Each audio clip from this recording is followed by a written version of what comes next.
ರಾಜ್ಯದಲ್ಲಿ 1ನೇ ತರಗತಿಯ ವಯೋಮಿತಿಯ ಗೊಂದಲವೊಂದು ಬಗೆಹರಿತಾ ಇಲ್ಲ. ಸರ್ಕಾರ ನೀಡಿದಂಥ 60 ದಿನಗಳ ವಿನಾಯಿತಿಯನ್ನು ಪೋಷಕರು ಒಪ್ತಾ ಇಲ್ಲ. ಕಳೆದ ವರ್ಷದಂತೆ ಈ ಬಾರಿಯೂ ಕೂಡ ಮಾಡಿ ಅಂತ ಹೇಳ್ತಿದ್ದಾರೆ. 5 ವರ್ಷ 10 ತಿಂಗಳ ಬದಲಿಗೆ 5 ವರ್ಷ 5 ತಿಂಗಳ ವಿನಾಯಿತಿ ಕೊಡಿ. ಕೇವಲ 2 ತಿಂಗಳ ಸಡಿಲಿಕೆಯನ್ನು ನೀವು ಕೊಟ್ಟರೆ 40% ಮಕ್ಕಳಿಗಷ್ಟೇ ಅನುಕೂಲ ಆಗುತ್ತೆ, ಉಳಿದ 60% ಮಕ್ಕಳಿಗೆ ಅನ್ಯಾಯ ಆಗುತ್ತೆ. ಕಳೆದ ವರ್ಷ ಏನು ತೆಗೆದುಕೊಂಡ್ರಿ ನಿರ್ಧಾರ ಅದನ್ನೇ ಮುಂದುವರಿಸಿ ಅಂತ ಪೋಷಕರ ಸಂಘಟನೆಗಳು ಒತ್ತಾಯಿಸ್ತಾ ಇದ್ದಾವೆ. ಶಿಕ್ಷಣ ಇಲಾಖೆ ಪ್ರಧಾನ ಕಾರ್ಯದರ್ಶಿಗಳನ್ನು ಭೇಟಿಯಾಗಿದ್ದಾರೆ, ಮನವಿ ಮಾಡಿದ್ದಾರೆ. ಕಳೆದ ವರ್ಷದಂತೆ 5 ವರ್ಷ 5 ತಿಂಗಳು ಅನ್ನೋ ವಿನಾಯಿತಿಯನ್ನು ಕೊಡಿ. ಈಗ ಕೊಟ್ಟಿರುವಂಥ 60 ದಿನಗಳ ವಿನಾಯಿತಿ ಅದರಿಂದಾಗಿ ದೊಡ್ಡ ಬದಲಾವಣೆಗಳು ಆಗಲ್ಲ, ಅಥವಾ ಒಂದು 40% ಜನರಿಗಷ್ಟೇ ಅನುಕೂಲ ಆಗುತ್ತೆ, ಮಕ್ಕಳಿಗಷ್ಟೇ ಅನುಕೂಲ ಆಗುತ್ತೆ.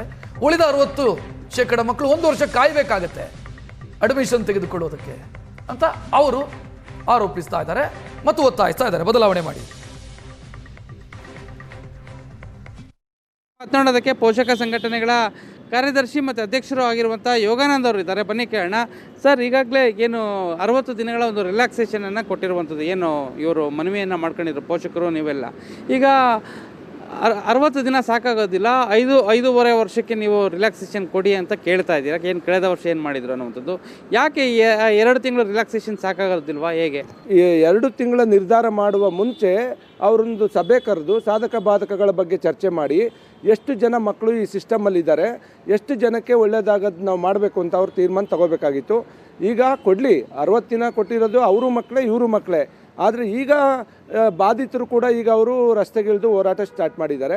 ಮಾನ್ಯ ಶಿಕ್ಷಣ ಸಚಿವರು ಈಗೇನು ಅವ್ರು ಘೋಷಣೆ ಮಾಡಿದ್ದಾರೆ 60 ದಿನ, ಅದನ್ನು ಜನರಲ್ ರಿಲ್ಯಾಕ್ಸೇಷನ್ 5 ವರ್ಷ 5 ತಿಂಗಳು ಅಂತ ಕೊಟ್ಬಿಡಲಿ. ಮುಂದಿನ ವರ್ಷದಿಂದ ಸರಿಯಾದಂಥ ರೂಲ್ ತರಬೇಕು. ಇದು ಯಾಕೆ ಈ ಸಮಸ್ಯೆ ಹುಟ್ಟುತ್ತಾ ಇದೆ?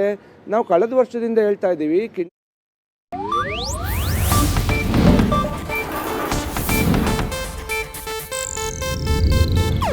ಇದು ಏಷ್ಯಾನೆಟ್ ನ್ಯೂಸ್ ನೆಟ್ವರ್ಕ್ ಪ್ರಸ್ತುತಿ.